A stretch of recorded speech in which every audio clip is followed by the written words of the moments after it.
Big boss Malayalam season 7ൻ്റെ ഏറ്റവും പുതിയ promo വന്നിട്ടുണ്ട്. കട്ടപ്പണി ടാസ്കുകളൊക്കെ അവസാനിപ്പിച്ചു. ഇന്നും കൂടിയുള്ള ടാസ്ക്.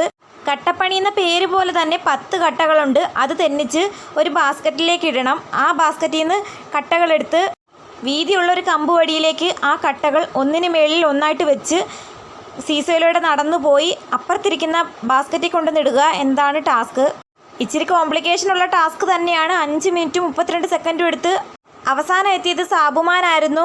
കട്ടകളെടുത്ത് ബാലൻസ് ചെയ്ത് പോകുന്നതിനിടയ്ക്ക് നെവിൻ, അക്ബർ, ആര്യൻ എന്നിവരൊക്കെ ഓരോ കമൻറ്റ് പറയുകയും കളിയാക്കിയൊക്കെ ചെയ്ത് അറപ്പിക്കുന്നുണ്ട്. അതും ടാസ്കിനൊരു വെല്ലുവിളി തന്നെയായിരുന്നു. ആര്യൻ ചെയ്തപ്പം ബിഗ് ബോസ് എന്തോ അനൗൺസ് ചെയ്യുന്നു. ആര്യൻ തെറ്റിച്ച് ചെയ്യുന്നത് കണ്ടിട്ടാണ് ബിഗ് ബോസ് അനൗൺസ് ചെയ്യുന്നത്. ഈ ടാസ്കിലും 1ാം സ്ഥാനത്തെത്തിയത് നൂറ തന്നെയാണ്. 8 പോയിന്റുകൾ നേടി. ഇങ്ങനെ പോവുകയാണെങ്കിൽ മിക്കവാറും ടിക്കറ്റ് ഫിനാലെ നൂറ കൊണ്ടുപോകുന്നാണ് തോന്നുന്നത്. 1 മിനിറ്റും 26 സെക്കൻഡും കൊണ്ടാണ് നൂറ ഈ ടാസ്ക് കംപ്ലീറ്റ് ചെയ്തത്. നൂറ ഒരു മിടുമിടുക്കിയാണെന്ന് വീണ്ടും വീണ്ടും തെളിയിച്ചുകൊണ്ടേ ഇരിക്കുവാണ്.